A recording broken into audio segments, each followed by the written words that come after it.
George, thanks a lot for joining us. The former advisor to President Trump. Right now, he's the author of Deep State Target, How I Got Caught in the Crosshairs of the Plot to Bring Down Donald Trump. How does a guy like you, who's made a career of being respectable in the business world and the politics world, get dragged into the Mueller probe? That's a great question. You know, by the time I actually got involved with the Trump campaign, we now figured out by Devin Nunes recently that there was an active investigation, whatever that even means, into the Trump campaign by late 2015, early 2016. I joined the campaign in March 2016. So by the time I get there, they're throwing various assets at me.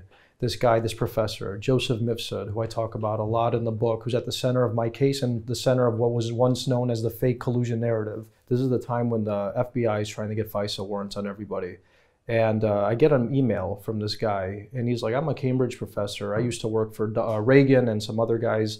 I'm going to pay you $3,000. I just want you to come out here and talk to me about the energy business. I fly to London. All of a sudden, things are starting to get very bizarre.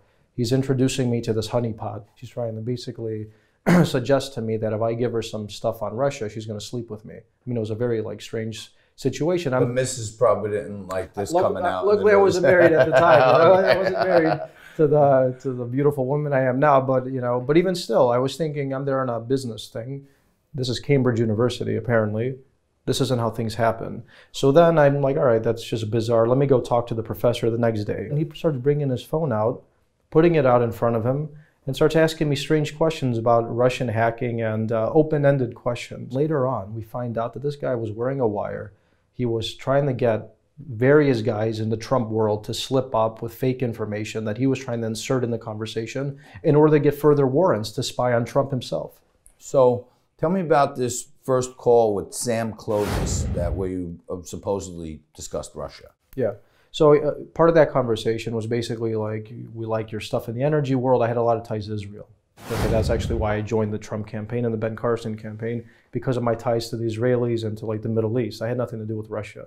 So then all of a sudden Sam Clovis says, but just so you know, Trump wants to work with Russia at some level. So we're trying to figure out how to do that. And if you're a foreign policy advisor, just get ready for that. And I said, all right, that's fine. I mean, it's not a crime to have a relationship with Russia, even if you're a president. It's not a crime to actually sit down and meet a president of Russia as a candidate.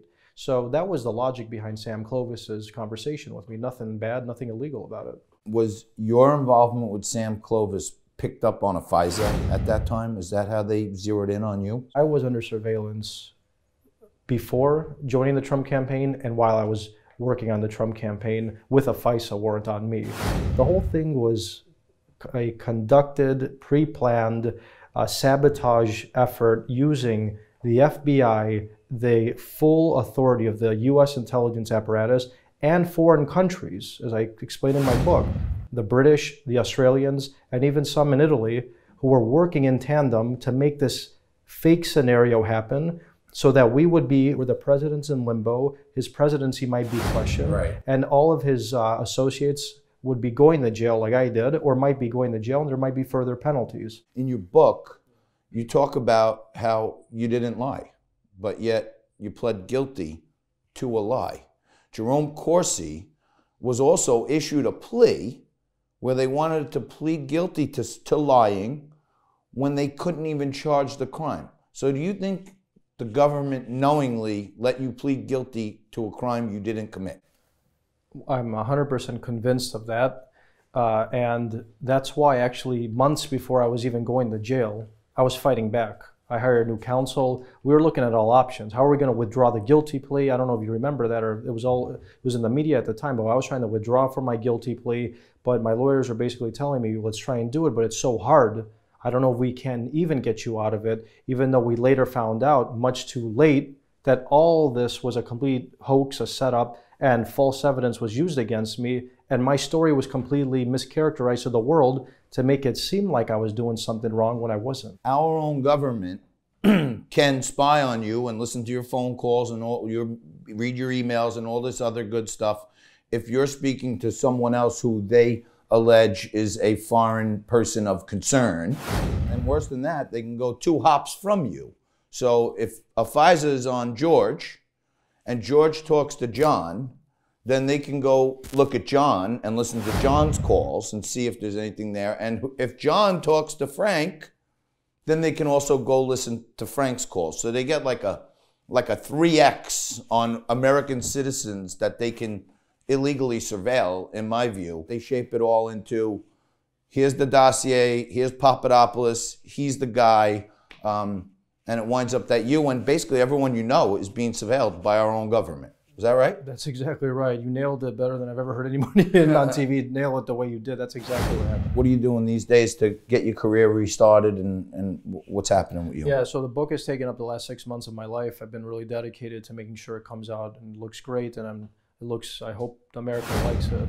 I'm in LA right now with my wife. She's pursuing, and I'm actually supporting my wife right now too, you know, because she's had my back for so long, and she's been there with me when I was in Chicago, living in a horrible situation, my savings running out, and she didn't need to go through that. You know, she's a lawyer, she's a beautiful woman, you know, she didn't have to sit around and get involved in an FBI investigation herself, but she did. So right now she's in LA, and she... That's a tough proposal, right? It's a tough proposal. I'm under investigation for being a foreign agent. I'm facing 25 years in prison. Would you marry me? How did that go? Hey, maybe, you know, some women like some weird adventure. I don't know. I laugh. How was it working with Chevy Chase in Vacation? Yeah, I lost a lot of money in being George Papagiorgio. Nick Papagiorgio, that wasn't you. I was George Papagiorgio. I talked to one of my very good friends. She's Greek, and I went to her wedding over the summer in Cyprus, and her last name is Zachariadis. And I said, "Do you know this guy?" She goes, "Stop it! We don't all know each other, but I probably know him." So following up on George Papadopoulos, we're lucky enough to have a few minutes with Simona Papadopoulos, wife of George. And you were one of the first wives that went out there and stuck up for your husband and went on TV and went on Hannity and said, "Hey, these guys are full of shit, and this is my husband's real story." And first, I asked George about this. You are dating a guy who gets arrested getting off a plane, told he's facing 25 years in jail for being a foreign agent. This is all news to you, I'm sure. And somehow you agree to marry him in the midst of this. So what's going through your mind on that one? That's a very good question, because everybody doesn't understand that I married him in the middle of this. I mean, I literally married him after his arrest. First of all, I believed in him. I knew the people in Europe that entrapped him in this operation. We fall in love in this process. He took me to a wonderful holiday in Europe. We were having this wonderful time during the summer. So I was completely in the blind stage of a relationship. We are completely, in love with somebody. And I found the whole story intriguing. Now people see George is incredibly smart, handsome, and so I said, you know what I want in life is an adventure. Suave, charming, debonair. Exactly. I want adventure. I don't like flat life. Well, it's been some adventure. So hasn't it? I guess I jumped in this spy movie with him. What's the stress, what's the stress on you? Very stressful. First of all, now he's telling the story as we know it now, but we were living the story. And while you live the story, you don't know how it's going to end up. We didn't know if he was going to serve more jail time. At the time we were living together in Chicago, I could have lost him for 5 years. So you were actually, in some ways, a target or a subject in the investigation, because they're alleging that you made the introduction to George that put these people to create the fake story to get the FISA warrant.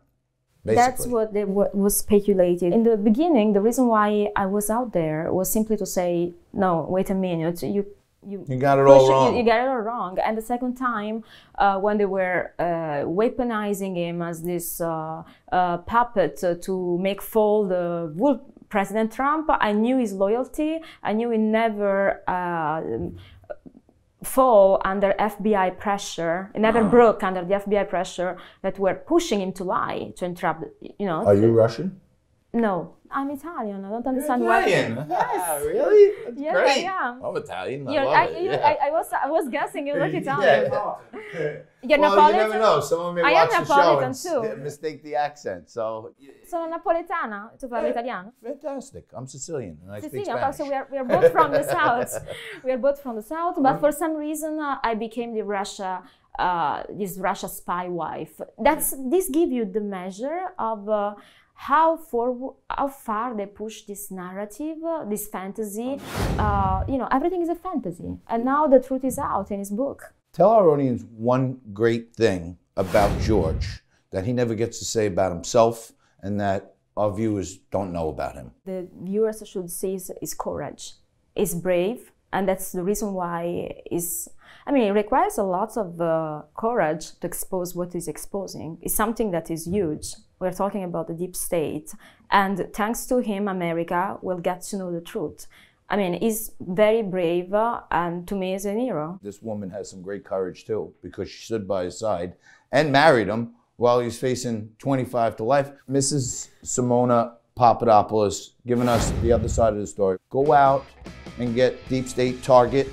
Check out George's book.